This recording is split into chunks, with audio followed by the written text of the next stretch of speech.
அரசாங்கம் நடைமுறைப்படுத்திய போலீஸ் அதிகாரி வந்து இதிலே விமான அபிவிருத்தியும் இல்லை. மட்டக்களப்பு மாவட்டத்தில் உள்ள கால்நடை இராணுவத்தின் மயம் கூட ஆர்ப்பாட்ட பேரணி தான் இந்த அனைவருக்கும் வணக்கம். நான் உங்கள் கேடி பாரதி. நாங்கள் இப்போ நிற்கிறது கிளிநொச்சி பழைய கச்சேரிக்கு முன்னுக்கு நிற்கிறேன். இங்கே வந்து ஒரு ஆர்ப்பாட்டம் நடந்து கொண்டிருக்கு. இந்த ஆர்ப்பாட்டத்தில் வந்து எல்லா இடங்கள்லையும் இருந்த மட்டக்களப்பு, திருகோணமலை, மன்னார், யாழ்ப்பாணம் என்று எல்லா மாவட்டத்திலிருந்து மக்கள் வந்திருக்கிறோம். இந்த இடத்துல வைக்கப்பட்ட கோரிக்கைகள் எல்லாமே வந்து இராணுவத்திட்ட இருக்கிற இல்லாமல் சில இடங்களை வைத்திருப்பதாகவும் அந்த இடங்களை அந்த மக்கள்கிட்ட ஒப்படைக்க சொல்லியும் இந்த இடத்துல வந்து கோரிக்கையாக வைத்து இந்த மக்கள் கூடியிருக்கிறோம். இந்த காணி சம்பந்தமான இந்த காணிகள் தொடர்பான கருத்துக்களை நிறைய பேர் எங்களுக்கு சொல்லியிருக்கிறோம். எங்களோட காணொலியை ஃபுல்லாக பாருங்கள். எங்களோட காணொலிக்கு நீங்கள் இப்போ தான் முதல் தடவையாக வந்திருந்தால் மறக்காமல் சப்ஸ்கிரைப் பண்ணுங்கள், லைக் பண்ணுங்கள், ஷேர் பண்ணுங்கள். வாங்க காணொலியை ஃபுல்லாக பார்ப்போம். இந்த ஆர்ப்பாட்டம் வந்து கிளிநொச்சி நகர் பகுதிக்குள்ளே, உங்களுக்கு தெரியும், இந்த நகர் பகுதிக்குள்ளே தான் நடக்குது. இந்த நகர் பகுதியில் அதுக்கும் பழைய கச்சேரிக்கு முன்னுக்கு கிளி முயற்சியாளர் சந்தைக்கும் பழைய கச்சேரி மாவட்ட செயலகத்துக்கும் முன்னால் தான் இந்த ஆர்ப்பாட்டம் நடக்க போகுது. முழுமையாக காணொலியை பாருங்கள். அப்போ தான் உங்களுக்கு இந்த காணொலி சம்பந்தமான முழு விளக்கம் தெரியும். வாங்க காணொலியை ஃபுல்லாக பார்ப்போம். வந்து ரபிக் பாதுகாப்பு போலீஸார் வந்து இந்த இடத்துல வந்து கொண்டிருக்கிறத பார்க்குறோம். நாங்கள் இதில் வந்து ஆர்ப்பாட்டத்தில் இலங்கை அரசு எமது பூர்வீக நிலங்களை உடனடியாக ஒப்படையுங்கள், இதுதான் இந்த வாசகம் எழுதப்பட்டிருக்கிறது. இதில் சிங்களத்திலையும் வாசகங்கள் எழுதியிருக்கிறோம் பாருங்கள்.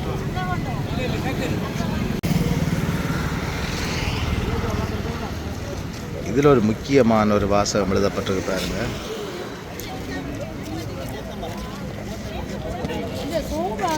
இந்த இடத்துல பாருங்கள், இப்போ ஒரு ஆர்ப்பாட்ட பேரணி தான். இந்த ஆர்ப்பாட்ட பேரணியில் வந்து முக்கியமான சில இதுகள் வந்து சொல்லப்பட்டிருக்குது.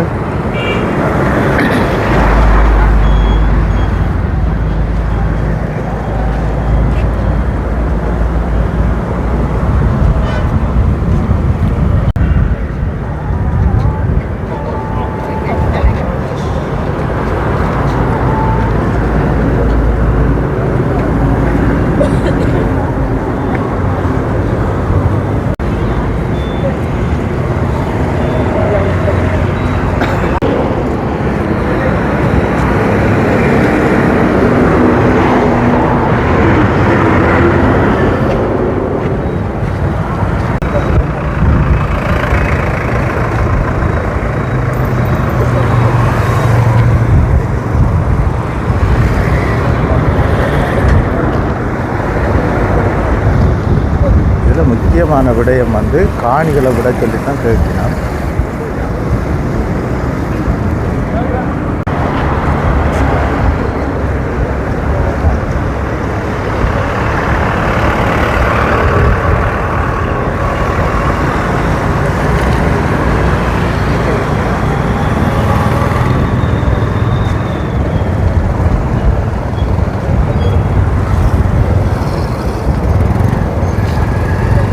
வந்து பொதுமக்களின் காணிகளிலும் மற்றது பொது இடங்களிலும் இன்றைக்கு கிளிநொச்சி டவுனை பொறுத்தவரையிலும் இராணுவத்தின் மயம் கூட என்றால் எத்தனையோ வருடமாக நாட்டிலே 16 வருஷம் 17 வருஷமாக இராணுவம் இன்றைக்கு ஒரு கட்டுப்பாட்டுக்கு இல்லாமல் இருந்தாலும் பொய்யான வார்த்தைகள் சர்வதேசத்துக்கு சொல்லி எமது இந்த டவுனில் கூடி இந்த பார்க்கொண்டிருக்கு. அதுக்கு பக்கத்தில் இராணுவம், ஜிஎஸ் ஆஃபீஸுக்கு பக்கத்தில் இராணுவம், இந்த முக்கியமான கிரவுண்டுகளுக்கு பக்கத்தில் இராணுவத்தை குவித்து கொண்டு தான் இருக்கிறார்கள். ஆகவே இந்த இராணுவங்கள் வெளியேற வேண்டும், மக்களுடைய காணிகள் கொடுக்க வேண்டும், பொது அமைப்புகளுடைய காணிகள் ஒப்படைக்க வேண்டும். இது மட்டும் இல்லை, கேப்பாப்பளவில் போராட்டம் நடக்குது, மட்டக்களப்பில் போராட்டம் நடக்குது, பலாலில் போராட்டம் நடக்குது.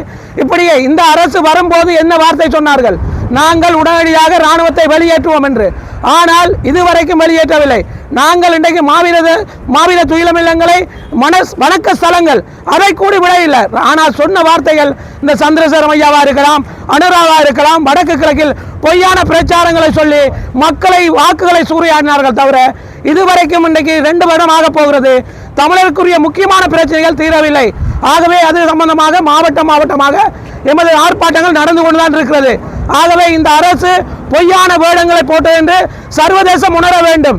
ஏனென்றால் சர்வதேசத்துக்கு ஒரு முகமும் எமது மக்களுக்கு ஒரு முகமும் காட்டிக் கொண்டிருக்கிறது. ஆனால் அதுக்காகத்தான் அந்த காலத்திலே நாங்க வேறு நாடு நீங்க வேறு நாடு நிறைய வேறு பாடு என்று ஒரு பாடலை கூட தமிழ் விடுதலை புலிகள் இயக்கியிருந்தார்கள். ஆகவே அப்படியான செயல்தான் இன்றைக்கு நடந்து கொண்டிருக்கிறது. அதற்காக நாங்கள் குரல் கொடுத்திருக்கிறோம். நாங்கள் இன்றைக்கு ஆயுதம் தூக்கி போராடியவர்கள் இன்றைக்கு தெரு தெருவாக நின்று போராட்டம் செய்கிறோம். ஏன் ஆயுத போராட்டம் மௌனிக்கப்பட்டிருக்கிறது?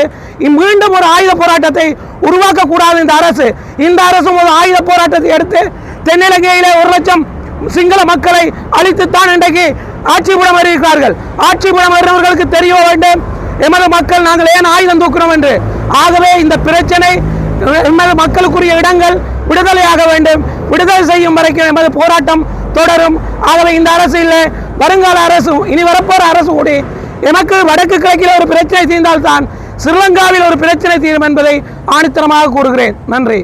ஏனென்று சொன்னால் நாங்கள் மட்டக்களப்பு மாவட்டத்தில் உள்ள கால்நடை வளர்ப்போருக்கு மயிலத்தமிழ் பண்ணையாளர்கள், நாங்கள் மயிலத்தமிழ் இருந்த பண்ணையாளர்கள் இந்த 1084 அறவழி போராட்டத்தை ஆரம்பித்து நாங்கள் இப்போ எங்களோட நாங்கள் மட்டக்களப்பு மாவட்டத்து கச்சேரி அங்கே நடந்து இப்போ இங்கேயும் வந்து எங்களோட போராட்டத்தை விட்டு என்னென்னா நாங்கள் அந்த கால்நடைகளில் நம்ப 3500 குடும்பம் நம்பி இருக்கிறது. ஆனால் அது என்னென்னா எங்களுக்கு காலங்காலாக எங்களோட முன்னோர்கள் பயன்படுத்தி வந்த மேய்ச்சல் அந்த இடத்துல வந்து அத்துமுறைய பயிற்சியாளர்கள் வந்து எங்களோட மேய்ச்சல் நிலத்தை பிடிச்சி எங்களோட கால்நடைகளை மடித்து எங்களையும் அச்சுறுத்தி கொண்டிருக்கிறார்கள். இதை நாங்கள் வந்து ஒவ்வொரு ஜனாதிபதியாக கூறி வந்தும் அனுர ஜனாதிபதி வந்த இடத்த எங்கள் மட்டக்களப்பு மாவட்ட 5ஆம் மாதம் 20ஆம் தேதி வந்த இடத்தையும் இந்த மயிலத்தமிழ் மாதவனை மேய்ச்சத்தரையை ஒதுக்கித்தாரன்னு சொன்னார். அதில் இன்னும் ஒதுக்கி தரவில்லை. நாங்களும் ஒவ்வொரு மீட்டிங்கும் ஒவ்வொரு கடிதம் அனுப்பி கொண்டிருக்கிறோம். ஆனால் ஒவ்வொருவரும் இன்னும் கவனிக்கிறார்கள். நாங்கள் அதனாடி எங்கள் பரவலி போராட்டத்தை மீண்டும் ஆரம்பித்து கொண்டு இருக்கிற போராட்டத்தை இன்னும் விரிவடைய செய்வதற்கு தெரிஞ்சு கொண்டிருக்கிறோம். ஏனென்றால் இது நாங்கள் ஒவ்வொரு நாளும் ஒவ்வொரு வேதனையும் ஒவ்வொரு நாளும் படுற வேதனைகள் எங்களுக்கு தான் தெரியும். ஏன்னா மாடுகளுக்கு குடிக்க தண்ணி இல்லை, இருக்கிற புல் இல்லை, புல் மூலையை நெருப்பு வச்சு எங்களை அச்சுறுத்தி பண்ணி இதை போய் போலீஸில் முறையிட்டு எவ்வளோ கோட்சாலையெல்லாம் கோட்டைப்பில் கோட்டு மட்டக்களப்பு மாவட்டம் நீதிமன்றம் மற்ற ஏறாவூர் நீதிமன்றத்தாலையெல்லாம் அவங்கள வெளியேற்ற சொல்லி மேய்ச்சத்துறைக்காக ஒதுக்க கொடுக்க சொல்லி வந்தது. ஆனால் இன்னும் அதை நடைமுறைப்படுத்தவில்லை. என்ன அங்கே முன்னாள் ஆளுநராக அந்த ஜெயம்பத் அவர்களும் ஆம்பிட்டிய சுமந்திரன் தான் அந்த மக்களை வேண்டி கொண்டு அந்த மக்களுக்கு அவங்களுக்கு வாழ வேண்டிய விருப்பம் இல்லை. அங்கே எங்கள் இடத்தை வைபுறுத்தி அவங்களுக்கு ஒவ்வொரு ஆளுக்கு 20,000 காசு கொடுத்து தான் எங்களோட மாட்டுகளை அழிக்கிறதுக்கும் எங்களோட வாழ்வாரத்தை அழிக்கிறதுக்கும் அந்த மட்டக்களப்பு மாவட்டத்திற்கு அந்த மேய்ச்சத்தரை அழித்து அந்த பொருளாதாரத்தை அழிச்சோன்னே இந்த மக்கள் வீதியில் வருவார்கள் என்று தெரிஞ்சுதான் அவங்க வந்து கொண்டிருக்கிறார்கள். இதை பற்றி யாரிடமும் முறையிட்டும் இன்னும் ஒரு முடிவும் கிடைக்கவில்லை என்பதனையும் எங்கள் மனவேதனையோடு தெரிவித்துக் கொள்கிறேன். நாங்கள் யாழ் மாவட்டத்திலிருந்து குறிப்பாக வலிகாமம் வடக்கு எனப்படுகின்ற பலாலி, மயிலட்டி, வசாவிளான், குறும்பசிட்டி, கட்டுவன், தையிட்டி போன்ற பிரதேசங்களை முன்னிறுத்தி ஒரு கவனஈர்ப்பு போராட்டத்தை முன்னெடுத்து கொண்டு வருகின்றோம். அதன் ஒரு பகுதியாக இன்றைய தினம் கிளிநொச்சியிலே மன்னர் சமூக மேம்பாட்டுக்கான நிறுவனமான வங்கிகளை அனைத்து தரப்பினருக்கும், அதாவது எங்களுக்கு தீர்வு வழங்கக்கூடிய மற்றும் அனைத்து மக்களுக்கும் எங்களுடைய பிரச்சனைகளை வெளிப்படுத்தும் மூலமாக ஒரு ஜனநாயக ரீதியான ஒரு கவனஈர்ப்பை கிளிநொச்சி மண்ணிலே முன்னிறுத்தி எமது பிரச்சனைகள் சம்பந்தமான ஒரு வெளிப்பாட்டை வெளிப்படுத்த இன்றைய நாளில் கூடியிருக்கின்றோம். எமது பிரதேசமானது 1990ஆம் ஆண்டு இடம்பெயர்ந்திலிருந்து இன்று வரை 36 வருடங்கள் முடிவடைந்தும் எங்கள் மண்ணிலே முழுமையாக 5 கிராமங்கள் தையிட்டியுடன் இணைத்தால் 6 கிராமங்கள் முழுமையாக இன்று வரை விடுவிக்கப்படாமல் காணப்படுகின்றது. அதற்கு அரசாங்கம் இன்று வரை கூறி வருகின்ற காரணம் விமான நிலைய விஸ்தரிப்பும் உயர் பாதுகாப்பு வலயம் என்ற போர்வையும். நாங்கள் முழுமையாக அந்த கருத்தை நாங்கள் முழுமையாக வெறுக்கின்றோம், எதிர்க்கின்றோம். காரணம், எமது பிரதேசத்திலே விமான அபிவிருத்தியும் இல்லை, உயர் பாதுகாப்புக்கான தேவைப்பாடும் இல்லை. முழுமையாக மக்களின் நிலங்கள், விவசாய நிலங்களையும் கடத்தொழில் நிலங்களையும் ஆக்கிரமித்து இராணுவம் வருமானம் ஈட்டுவதற்காகவும் இனப்பெலம்பலை குழப்புவதற்கான ஒரு நடவடிக்கையாகவே எமது பிரதேச மக்கள் அதை முழுமையாக பார்க்கின்றோம். ஏனெனில் எமது பிரதேசமானது 90க்கு முதல் இடம்பெயர முன்பு குறிப்பாக பலாலி, மயிலட்டி, தையிட்டி, வசாவளான், குறும்பசிட்டி போன்ற அனைத்து கிராமங்களும் கடத்தொழில் ரீதியாகவும் விவசாய ரீதியாகவும் உயர்ந்த நிலையில் காணப்பட்டது யாவரும் அறிந்தது, உலகறிந்த விஷயம். இன்றைய தினம் எங்கள் யுத்தம் முடிந்து, அதாவது குறிப்பாக யுத்தம் முடிந்து 17 வருடங்களாயும் எமது நிலத்துக்கு எங்களால் மீளப் போக முடியவில்லை. எமது நாட்டில் நடந்த உள்நாட்டு யுத்தம் மௌனிக்கப்பட்ட பிறகும் 2009 மௌனிக்கப்பட்ட பிறகும் இன்று வரை எங்களால் யுத்தத்தால் இடம்பெயர்ந்த நாங்கள் இன்று வரை குடியேறாமல் இருப்பதற்கு பிரதானமான காரணம் இராணுவ ஆக்கிரமிப்பு. அதிலும் இன்று வரையும் நமது ஜனநாயக ரீதியான போராட்டம் வெற்றியளிக்காமல் இருப்பதற்கு பிரதானமான காரணமாக முழுமையான மக்களின் ஒத்துழைப்பின்மையை இந்த இடத்தில் நாங்கள் கூறுகின்றோம். ஏனென்றால் இந்த பிரதேசத்திலே அனைத்து மாவட்ட மக்களும் ஒன்று இருக்கிறார்கள். மயிலத்தமடு, மாதவனை, முல்லைத்தீவு, கேப்பாப்பிலவு, பலாலி, மயிலட்டி, தையிட்டி குறிப்பிட்ட அனைத்து பிரதேச மக்களும் ஒன்று சேர்ந்திருக்கின்றோம். ஆனால் எங்களுடைய அனைத்து குரல்களும் நசுக்கப்படுவதற்கு ஒரே ஒரு காரணம், எமக்கு வலிமை இல்லை, தனித்தனியாக போராடுகின்றோம். இந்த 2009 முதல் நடந்த யுத்த போராட்டத்திலே யுத்தத்தின் காரணமாக அனைத்து மக்களும் காணி இழந்த நாங்கள் இன்றைக்கு அந்த ஒற்றுமை யுத்தத்தின் பின்னர் அகிம்சை வழியில் மேற்கொள்ளக்கூடிய அனைத்து மக்களும் ஒன்றிணைகிறார்கள் இல்லை. உண்மையான காரணம் அது. ஏன் ஒரு பாரியளவான யுத்த போராட்டத்தை மேற்கொண்ட மக்கள், எழுச்சியுற்ற மக்கள் ஏன் அகிம்சை ரீதியில் எங்களுடைய நில மீட்பு போராட்டத்துக்கு ஒத்துழைக்கவில்லை என்பதுதான் எமது பிரதேசத்தில் இருந்த அனைத்து மக்களுடைய கேள்வியாக இருக்குது. எங்களுடைய நிலம் கிடைக்காததற்குரிய முழுமையான காரணமாக நாங்கள் வைக்கின்ற முறைப்பாடும் குற்றச்சாட்டும் அரசு அதிகாரிகளுக்கு, அரச உத்தியோகர்களுக்கு என்றதுக்கு மேற்பட்டதாக மக்களின் அக்கறையின்மை ஒன்றை அனைத்து மக்களும் தெளிவாக விளங்கிக் கொள்ள வேண்டும். நாங்கள் இன்று நிலமிழந்து உள்ளோம், அதாவது அனைத்து மக்களும், அனைத்து மாவட்ட மக்களும் நிலமிழந்து உள்ளோம் என்றால் அதற்கு காரணம் எமது உள்நாட்டு யுத்தம். இன்றைக்கு அந்த யுத்தத்தால் காணியை இழந்திருக்கிறது. நாங்கள் எங்களுக்காக அனைத்து மக்களும் ஜனநாயக ரீதியில் குரலுக்கு கொடுக்கணுமென்று இந்த இடத்துல கேட்டு அனைத்து மக்களும் இந்த வேண்டுகோளை விடுத்துக்கொண்டு விடைபெறுகின்றோம். இடத்துல வந்து கிளிநொச்சி மாவட்ட போலீஸ் அதிகாரி வந்து இது சம்பந்தமாக, இந்த ஆர்ப்பாட்ட சம்பந்தமாக விசாரிக்கிறது எங்களால் பார்க்க இந்த வகையிலே பயனுள்ளதாக இருக்கிறது. இதே போல் அந்த மக்கள் கிட்டத்தட்ட 10,000 மக்கள், 2,000 குடும்பங்கள், அந்த குடும்பங்களுக்கும் இதைத்தான் ஏற்படுத்த போகிறீர்கள். அங்கே இருக்கின்ற 3-4 கிராமங்களுக்கும் ஒரே ஒரு நல்ல தண்ணி உள்ள ஒரு இடம், குடிநீர் உள்ள இடம் கிராஞ்சி. இந்த கிராஞ்சிக்குள்ளே வர கிட்டத்தட்ட 14-15 காற்றாலைகள், 10 காற்றாலைகள் முழுமையாக தென்னந்தோப்புகளுக்குள்ளே வருகிறது. 3-4 காற்றாலைகள் வயல் நிலங்கள், தோட்ட நிலங்களுக்குள் வருகிறது. இவ்வாறாக இந்த காற்றாலைக்காக நிலத்தை வந்து குறைந்தது 75-80 அடி விட்டமுள்ள 100-120 அடி ஆழத்துக்கு நீங்கள் அகலைக்க முழுமையாக அந்த இடம் உவர் நீராக மாறுறதுக்கு வாய்ப்பு இருக்குது. இப்படியாக செய்வதனால அந்த மக்கள் இந்த குடிநீருக்காக அங்கே உள்ள வேறு பாசன வேலையோ விவசாய நடவடிக்கைகளோ மேற்கொள்ள முடியாத மிகவும் பாதிக்கப்படக்கூடிய ஒரு சூழ்நிலை இருக்கிறது.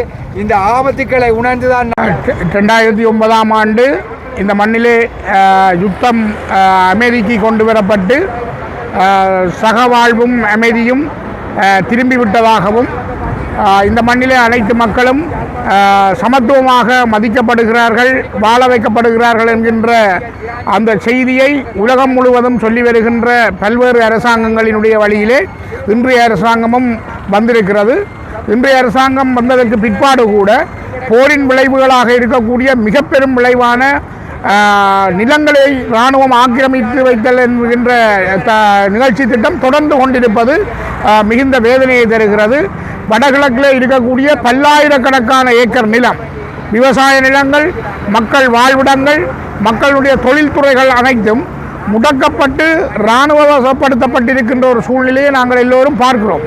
ஆனால் இந்த அரசாங்கம் பாலங்களை கட்டுவதிலும் வீதிகளை போடுவதிலும் மக்கள் அமைதியாக வாழுகிறார்கள் என்ற தோற்றத்தையும் அபிவிருத்தி என்கின்ற மாயையும் ஏற்படுத்த விளைகிறதே தவிர உள்ளார்ந்த ரீதியிலே வடக்கு கிழக்கு தமிழர் தாயகம் முற்றிலும் இராணுவமயப்படுத்தப்பட்டிருக்கிறது.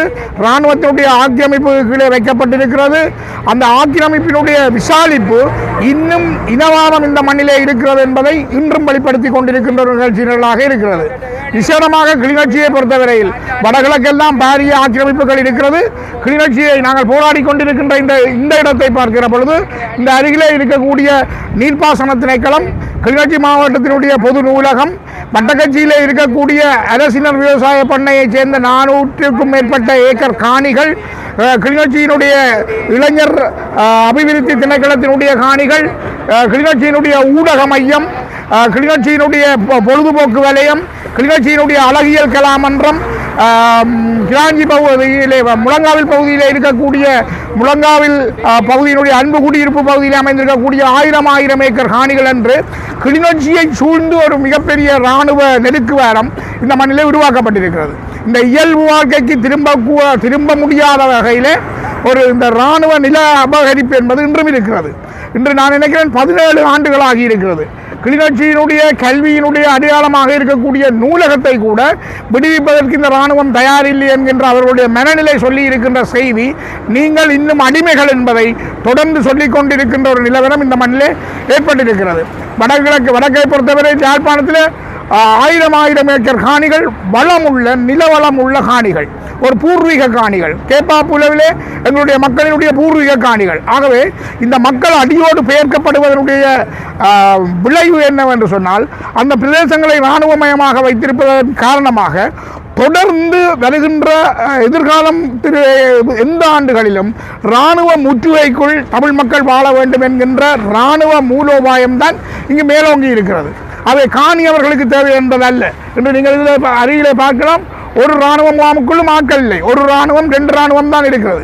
தேசிய பாதுகாப்பு என்பது கிளிநொச்சி போலீஸ் நிலையத்துக்கு முன்னுக்கு தேவையற்ற ஒரு விடயம். ஆனால் தேசிய பாதுகாப்பு என்கின்ற ஒரு சொல்லை வைத்துக்கொண்டு வடகிழக்கினுடைய எல்லைக்கரையோரங்கள் கேந்திர ஸ்தானங்களை முற்றுகையிடுவதன் ஊடாக நீண்ட காலத்திற்கு தமிழர் தேசத்தை அடிமை கொள்வதற்கான செயற்திட்டத்திற்கு இந்த அரசாங்கமும் தயாராகி இருக்கிறது.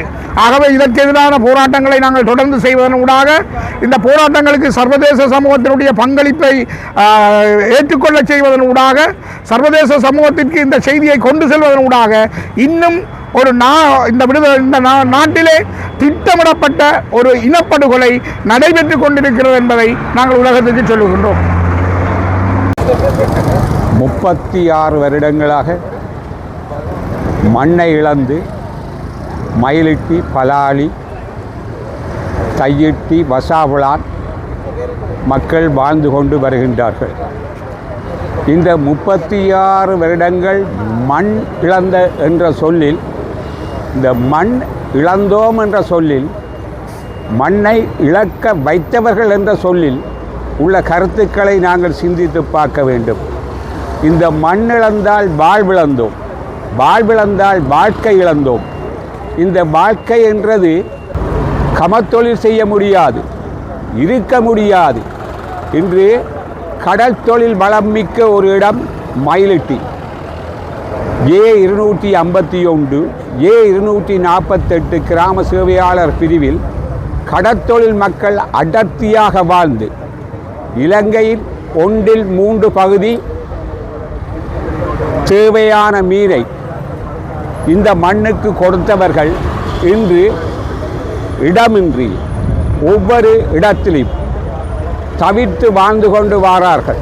இவர்கள் 36 வருடங்களாக மீன் பிடிக்க முடியாமல் தங்களுடைய சொந்த நிலங்களில் இந்த மயிலிட்டி மண் வடக்கு பக்கம் கடற்தொழிலையும் தெற்கு பக்கம் விவசாயத்தையும் கொண்ட மிகப்பெரிய பூமி.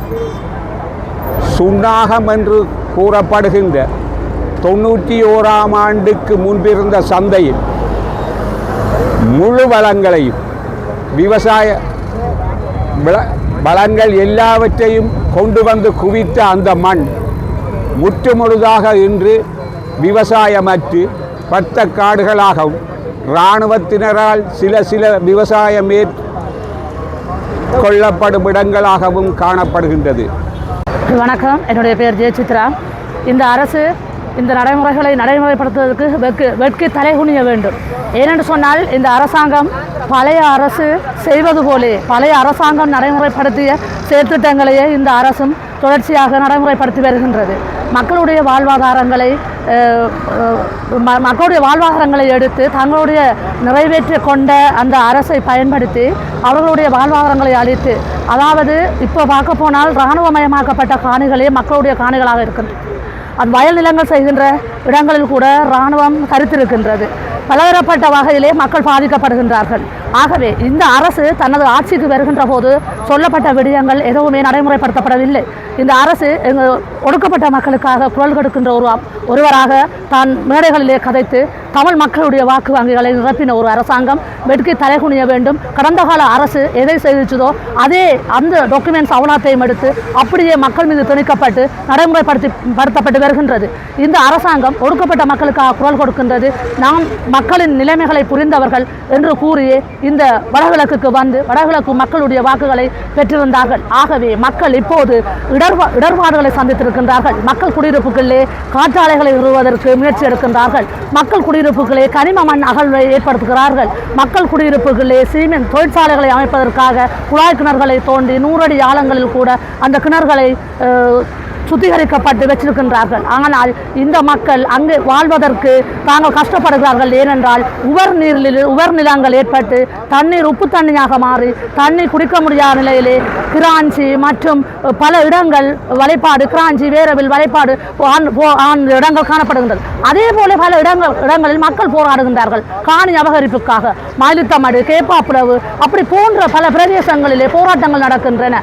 மக்களுடைய காணிகளை அபகரித்து இந்த அரசு தமிழ் மக்கள் மீது திட்டமிட்டு ஒடுக்கப்பட்டு திட்டமிட்டு மக்கள் மீது துணிக்கப்பட்டு மக்களை ஒரு நெருக்கடியாக்கிய நிலையிலே இந்த அரசும் மக்களை ஒரு பகடக்காயாக மக்களை பாவித்து வருகின்றது என்பதுதான் உண்மை. ஆகவே இந்த அரசு இந்த ஆட்சியில் இருப்பதற்கு வெட்கி தலைகுனிய வேண்டும். கடந்த அரசாங்கம் எதை செய்தோ அதைத்தான் இந்த அரசும் செய்கின்றது என்பதுதான் மக்களுடைய ஆதங்கமாக இருக்கின்றது. ஆகவே இந்த அரசு மக்கள் மீது திணிக்கப்பட்ட